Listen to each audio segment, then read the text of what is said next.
డబ్బు, అనారోగ్యం, ఉద్యోగం, వ్యాపారం, అప్పులతో బాధపడుతున్నారా? మీకోసమే launch your future program. Suman TV ప్రేక్షకులకు నమస్కారం. ఇప్పటిదాకా మనం బ్యాంకుల లోపల అకౌంట్స్ ఓపెన్ చేయడం, ముఖ్యంగా లాకర్స్ తీసుకోవడం, లాకర్లో విలువైనటువంటి వస్తువులు కానీ, డబ్బును కానీ, నగలు కానీ భద్రపరచడం అనేది చాలా సామాన్యమైనది జరుగుతుంది. మరి ఇలా భద్రపరిచిన తర్వాత అనుకోకుండా ఆ వ్యక్తి మరణించినట్టయితే ఆ వస్తువులు ఎవరికి చెందాలి, ఆ డబ్బు ఎవరికి చెందాలి, లేక ఇంకేదైనా విలువైన వస్తువులు ఉంటే లేదా నగదు ఉంటే అది ఎవరికి చెందాలనేది ఒక పెద్ద ప్రశ్న. ఇప్పటిదాకా ఏం జరుగుతుందంటే, ఒకవేళ వ్యక్తి మరణించినట్టయితే నామినీ ప్రతి ఖాతా ఓపెన్ చేసేటప్పుడు, లాకర్ ఖాతా ఓపెన్ చేసేటప్పుడు తప్పనిసరిగా నామినీ ఎవరో ఒక పేరు రాయించుకుంటారు. అంటే ఎవరో వాళ్ళ బంధువులు, రక్త సంబంధికుల వాళ్ళు ఎవరో వారి ఇష్టం వచ్చినట్టు ఒక నామినీ పేరు రాసి వాళ్ళకి వీళ్ళకి ఉన్న సంబంధం ఏమిటి, వాళ్ళ ఫోన్ నెంబర్ ఏమిటి, వాళ్ళ అడ్రస్ ఏమిటి, వాళ్ళ పుట్టినరోజు ఏమిటి, ఈ డీటెయిల్స్ అన్ని తీసుకుంటారు. తీసుకున్న తర్వాతనే ఖాతా ఓపెన్ అవుతుంది. అంటే సడన్ గా ఒకవేళ మరణించిన ఆ వ్యక్తి వాళ్ళ నామినీకి ఇన్ఫర్మేషన్ ఇచ్చి నామినీ వచ్చి దాన్ని తీసుకునే విధంగా ఇప్పటిదాకా అవకాశాలు కల్పిస్తున్నారు. ఈ విషయంలో చాలా రకరకాలైనటువంటి వివాదాలు ఉన్నాయి. కొన్ని ఇన్ఫర్మేషన్ తొందరగా ఇవ్వరని, రెండోది ఒకవేళ వాళ్ళందరూ వాళ్ళే వచ్చి తెలుసుకున్నా కూడా రకరకాలైనటువంటి పేపర్స్ తీసుకురమ్మని, అవన్నీ అప్లికేషన్ సబ్మిట్ చేయాలని, ఆధారానికి సంబంధించిన మొత్తం కూడా సబ్మిట్ చేయాలని, ఇట్లా రకరకాల ఒత్తిళ్లు తెచ్చి చాలా కాలం పాటు ఆ డబ్బునో లేక నగలో లేకపోతే ఖరీదైన వస్తువులను ఉపయోగించడానికి వీలు లేకుండా మరి చాలా మందిని ఇబ్బంది పెడుతున్నారు అనేది రకరకాలైనటువంటి మరి కంప్లైంట్స్ ఆర్బీఐకి చేరుకున్నాయి. ఆర్బీఐ ఏం చేసిందంటే, దీని గురించి బాగా నిపుణులతో చర్చించిన తర్వాత ఒక నిర్ణయానికి వచ్చింది. ఏంటంటే, ఒక్కొక్క బ్యాంకు ఒక్కో రకమైనటువంటి అప్లికేషను, ఒక్కొక్క రకమైనటువంటి దానికి సంబంధించిన పేపర్స్ ఇవ్వమని రకరకాలుగా ఒత్తిడి చేసి కస్టమర్స్ని ఇబ్బంది పాలు చేయడం కాదు, అసలు ఒక నామినీ ఉన్నప్పుడు, ఒకవేళ నామినీ లేనప్పుడు ఎలాగా, రెండు రకాలుగా ఆలోచించింది. నామినీ ఉన్నప్పుడైతే ఆ నామినీకి ఇన్ఫర్మేషన్ పంపిస్తారు. నామినీ వచ్చి ఏ రకమైన అప్లికేషన్ పెట్టాలి, ఏ రకమైన పేపర్ సబ్మిట్ చేయాలని అన్ని బ్యాంకులకు ఒకే రకంగా ఉండేటట్టుగా ఆర్బీఐ ఇన్స్ట్రక్షన్స్ ఇవ్వబోతోంది. అంటే ఇంకా అది పూర్తి కాలేదు, పాలసీ ఇప్పుడిప్పుడే నిర్ణయిస్తున్నారు.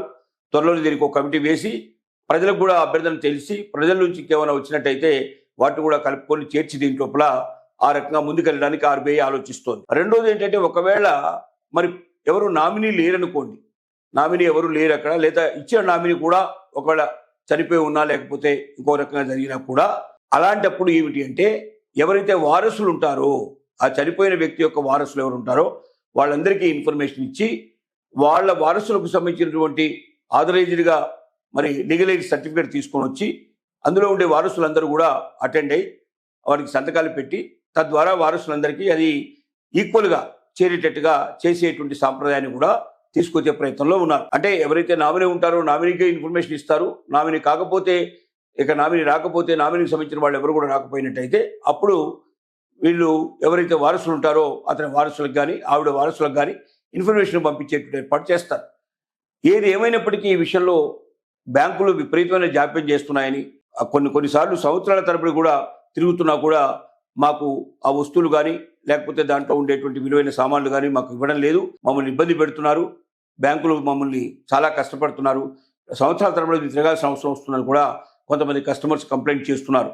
వీటన్నిటికీ తిలోదకాలు ఇస్తూ, వీటన్నిటినీ పక్కన పడేస్తూ అందరికీ సులభమైన మార్గంగా ఒకవేళ బ్యాంకర్లు ఎవరైనా సరే బ్యాంకు లోపల లాకర్లు ఓపెన్ చేసి ఆ లాకర్లులో తమ విలువైన సామాన్లు కానీ లేకపోతే డబ్బు కానీ లేకపోతే నగలు కానీ భద్రపరచుకొని ఉన్న వ్యక్తులు హఠాత్తుగా మరణిస్తే వాళ్ళు అవి తీసుకోలేని పరిస్థితి లోపల మరణించిన తర్వాత వారికి సంబంధించిన ఎవరైతే నామినీ ఉంటారో నామినీ సులభంగా దాన్ని తీసుకునే విధంగా, ఒకవేళ నామినీ ఒకవేళ లేని పరిస్థితిలో తప్పనిసరిగా వాళ్ళ వారసులందరూ వచ్చి దాన్ని తీసుకునే విధంగా ఎక్కువ శ్రమ పడకుండా ఒకే రకమైన అప్లికేషను, ఒకే రకమైనటువంటి దానికి సంబంధించిన డాక్యుమెంట్స్ కూడా ఇచ్చేటట్టుగా ఏర్పాటు చేయడం వల్ల ఈ బాధ నుంచి బయటపడే అవకాశం ఉంది. కొన్ని లక్షల మందికి మేలు చేసే అవకాశం ఉంది. చాలా మంది సఫర్ అవుతున్నారు, చాలా ఏళ్ల నుంచి సఫర్ అవుతున్న వాళ్ళు కూడా ఉన్నారని చెప్పి కంప్లైంట్స్ని ఆధారంగా చేసుకొని ఆర్బీఐ నిర్ణయం తీసుకుంది. త్వరలోనే ఆర్బీఐ ఈ విషయాన్ని ప్రకటించబోతుంది.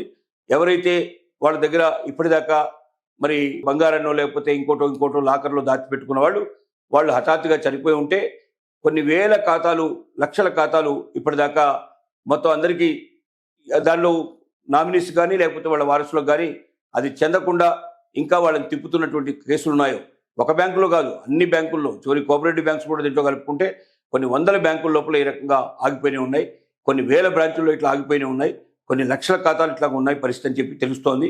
వీటన్నిటికీ ఫుల్ స్టాప్ పెట్టుకుంటూ రిజర్వ్ బ్యాంక్ ఆఫ్ ఇండియా తీసుకున్న నిర్ణయం చాలా అమోఘమైన నిర్ణయం.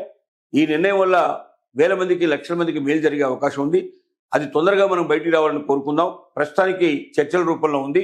త్వరలోనే చర్చలు పూర్తయిపోయి దాన్ని ఒకసారి నోటిఫికేషన్ ఇచ్చి మరి అందరి యొక్క ప్రజల యొక్క ఆలోచన కూడా ఏముందో తెలుసుకొని అంతా పూర్తయిన తర్వాత ఒక సరైన విధానానికి వచ్చి ఆ విధానాన్ని ప్రవేశపెట్టి తద్వారా ఎవరైతే పాలసీదారులు ఉన్నారో, ఎవరైతే వాళ్ళకి సంబంధించిన నామినీస్ ఉన్నారో ఆ నామినీస్ ఈ యొక్క మరి లాకర్ ఓపెన్ చేసిన వాళ్ళ నామినీస్కి ముందుగా అవకాశం ఇచ్చి, నామినీస్ ఎవరు రాని పక్షం లోపల వారి యొక్క మరి హక్కుదారులు ఎవరున్నారో, వారి యొక్క మరి ఇంటికి సంబంధించిన వారసులు ఉన్నారో వారిని ముందుకు తీసుకొచ్చి వాళ్లకు క్షేమంగా ఈ డబ్బులు కానీ, లేదా దీనిలో విలువైన వస్తువులు కానీ, లేక బంగారాన్ని కానీ ఏది ఉంటే అది లాకర్లో ఉన్నది వారికి చెందేటట్టుగా చేద్దామనేది మరి ఆర్బీఐ యొక్క ఆలోచన. ఈ ఆర్బీఐ ఆలోచన చాలా అమోఘంగా ఉంది. ఇది తొందరగా అమలు రావాలని మనం అందరం కోరుకుందాం.